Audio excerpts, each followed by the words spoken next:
and his empress who was buried with him was called Wu Zetian.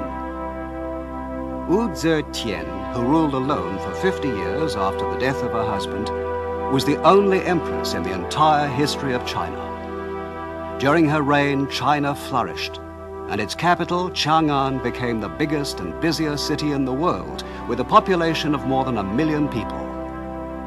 The Tang Dynasty was the greatest dynasty in all China's history, the flower of the dynasties. The capital, Chang'an, was a veritable peony blossom, and the empress, Wu Zetian, was like the queen bee among its petals. This tomb, called Qianling, was built into a mountain 1,048 meters high, or 3,000 feet, and it represents a peak in China's history. Soon they'll start to excavate it properly.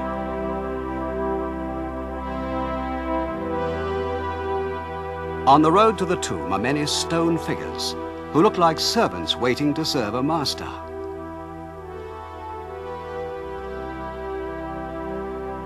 These 10 figures are each 4.5 meters tall, or 15 feet, and they represent well-known military and civilian officials who served the Emperor Gaozong.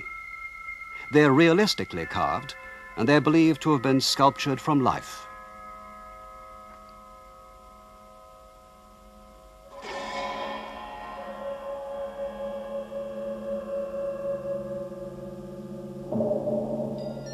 There are also figures of animals, such as lions, standing guard. The winged figures are typical of the style of the Western lands.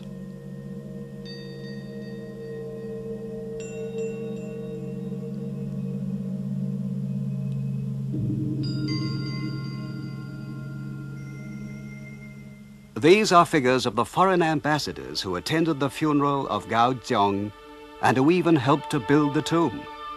Altogether, 61 kings, members of royal families, or ambassadors from different countries attended the funeral.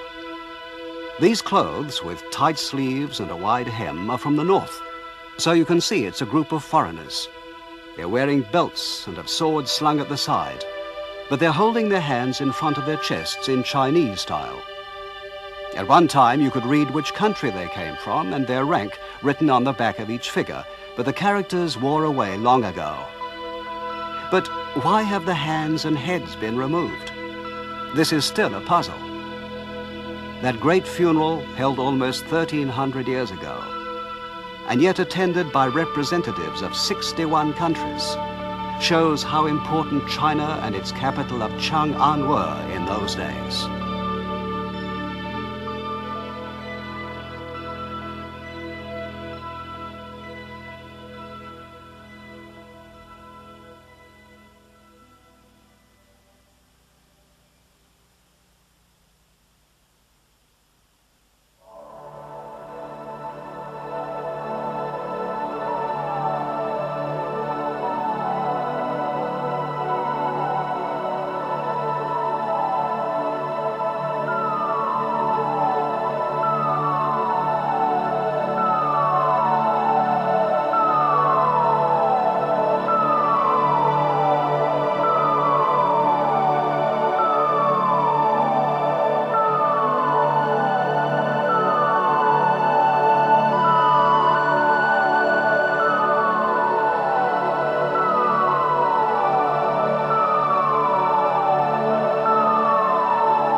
Silk is one of the most important features of Chinese civilization, and its culture is believed to have started more than 3,000 years ago. Several hundred years later, there were already characters in the written language for mulberry, thread, and silk. Silk soon became famous as one of the most marvelous products of China.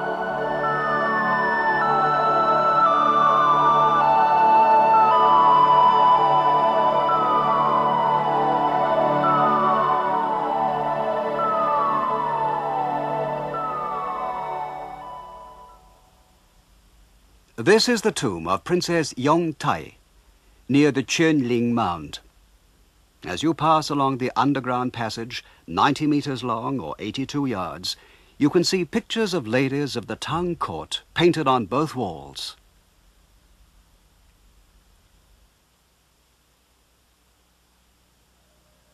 The silk that drapes these ladies was described by a poet of the Tang Dynasty. He said, "Silk is a heavenly thing, with threads like geese flying through the autumn sky. Its color is like spring reflected in a lake."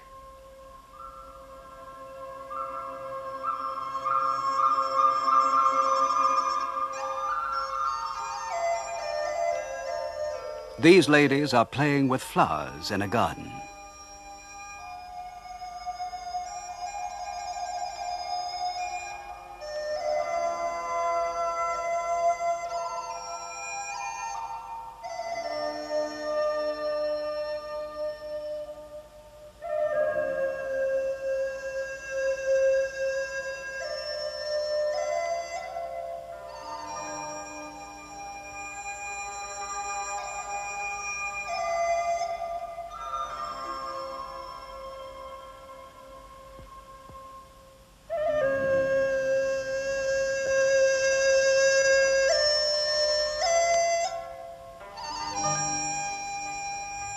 Another poet wrote about the mistress of a Tang emperor. Her smile brings 100 charms to her eyes, and her beauty has the fragrance of the 6 shrines.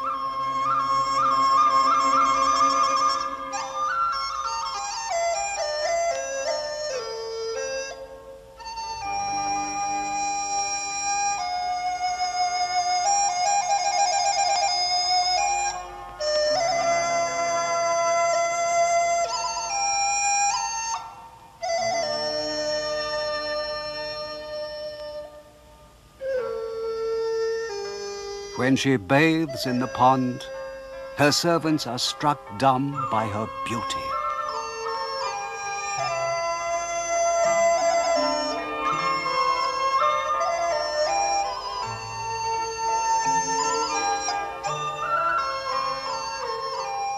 "3,000 lovely maidens serve the emperor, but he has eyes for only her." Adoringly, he says, "In the air, as birds, we'd share one pair of wings. Here below, as trees, our branches intertwine."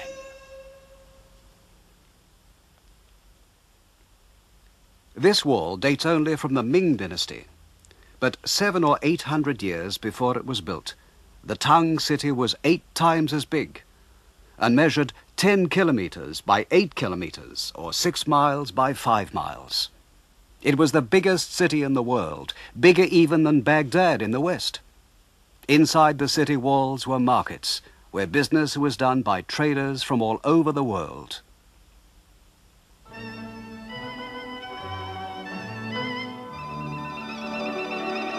The Western market was the place where the merchants of the Silk Road gathered to buy and sell.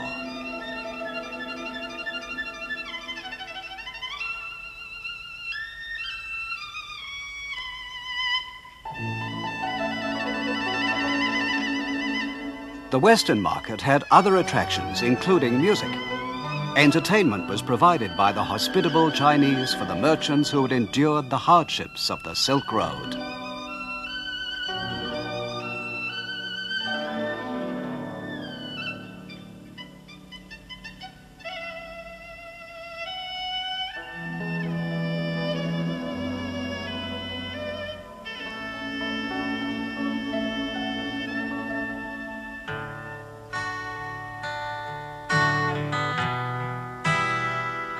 Merchants from Rome, from Persia,